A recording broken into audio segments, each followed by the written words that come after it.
What's up everybody, my name's Zach, welcome to my channel. Today I want to talk about an exciting little camera release that's came out now. As you can tell by the video title, they've released the A7 III. And looking through the specs of it, I think that it's going to be the best entry model mirrorless camera for full frame. It's packing all kinds of upgrades and features on top of the A7 II, and really just like a new generation of this stuff for the price point it's at. I want to take a look into this camera a little bit deeper because I've been shooting with the GH5, and the people watch, people following my channel have been, seeing a lot of stuff about that and knowing I'm using that right now. But it's about a $2,000 camera, so we're in that price range, and I think the A7 III is going to have a whole lot to offer to compare with the GH5, and obviously, everybody knows the sensor is a whole lot bigger, so a lot of video features and just, camera features in general for that price point I think is excellent. So starting right off, I'm kind of thinking of this camera as like an A6500 on steroids. Now before I got my GH5, I've been using the A6500. I have one and I love it. It's an excellent camera. I prefer having a flip out screen for the type of stuff that I do because it's just me, and I like to make sure I'm in focus and make sure my framing's right and everything. So I've gotten used to using this camera.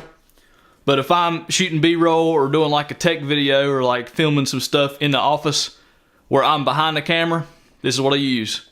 And I've also got Sigma MC11 that I hook up to this and run my Canon lenses through it. So that's what I use. I have experience with a Sony camera, and I think that this new one they just announced, the A7 III, is a lot to compare with that. They both have 24 megapixel sensors. Obviously this is crop sensor, and the A7 III is full frame, so big difference there. But I think for the price, you're going to be able to get into a full frame a whole lot easier and get all the features that everybody wants in 2018.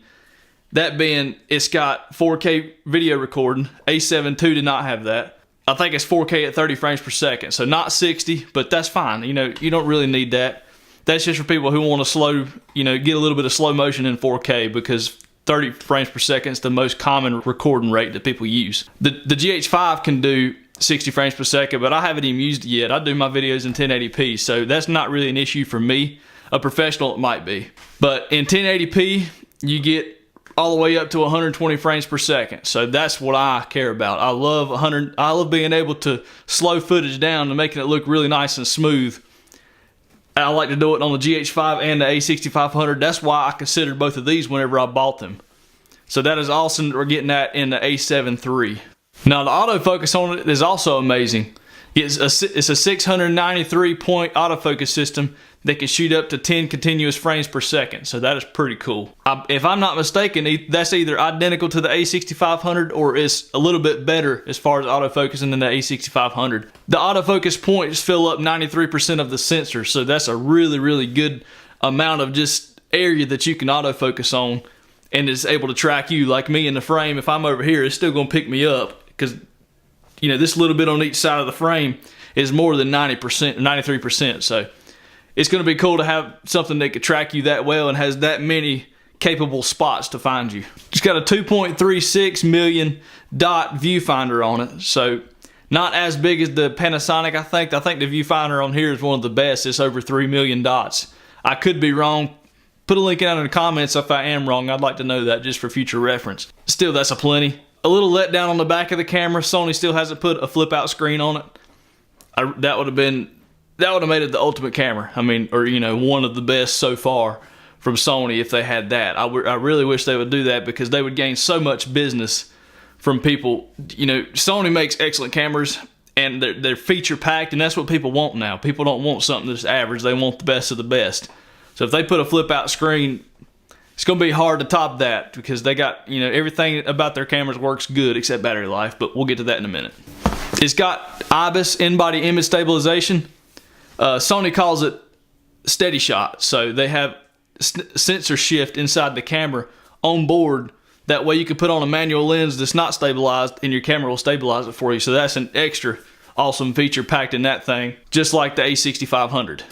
One pretty cool spec that I read about this camera is that it has 14 stops of dynamic range when used about 800 ISO and less. So, either 100 to 800, you're going to get the best dynamic range out of that camera, and 14 is extremely high. I think other Sony cameras are amongst the same level. The A7R III I know is.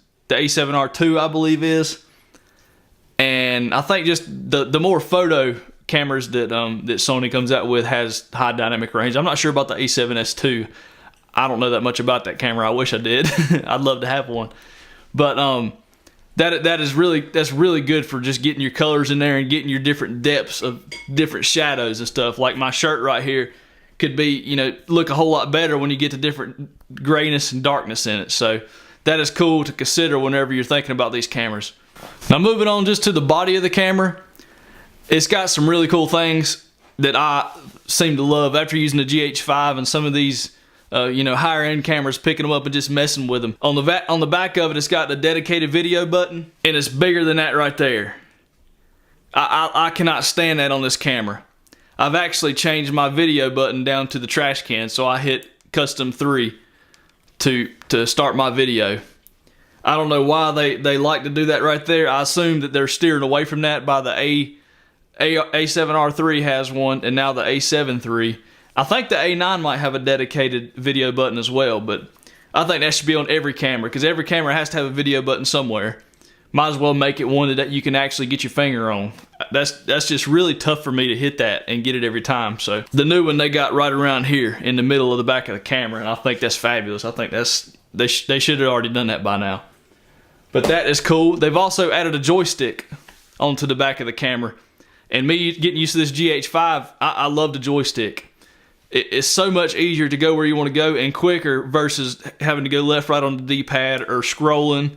I just think a joystick is a much simpler way to navigate easily. So I'm glad they added one of those on here. On the side of the camera, you got 2 SD slots now.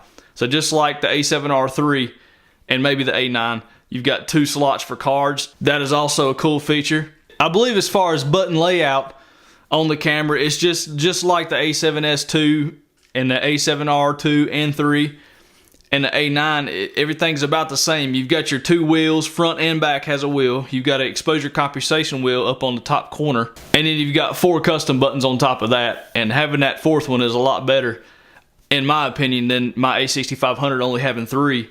Then if you take away the video button I made, you've only got 2 to use. So having 4 that you can dial in whatever you want is definitely an upgrade over the crop sensor line. I believe the only thing different about the A7iii is the mode dial does not have a lock button on the top like some of the more expensive cameras. To my knowledge, I believe that's all that's different. So if you add all them features up, you can see why I think this camera is going to be a really good hit for Sony.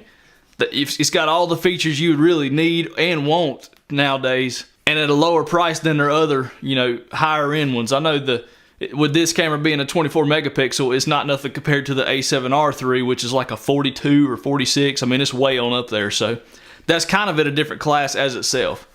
But for somebody wanting to get into a full frame, say like me, I do want to get into full frame, and I was going to go the Canon route, but I'm not there yet. I've got just a couple full frame lenses lined up for that later on down the road, but Sony's always in the back of my head because I know what they're capable of, mainly because of this right here. This thing right here is amazing. The reason why I haven't went Sony full frame is just, it's hard to find a good one that's been taken care of unless you're buying new, which are really expensive.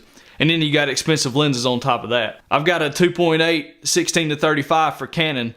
I think it's a version 2 lens, or a Mark II lens. To get that in a Sony with a f2, you're looking at like over $2,000.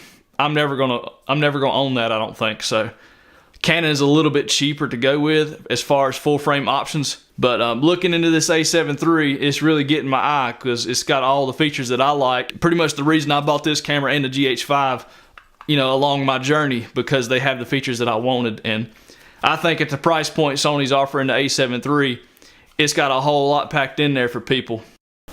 So I'm sorry I wasn't lucky enough to get my hands on one and actually physically show y'all what I'm talking about.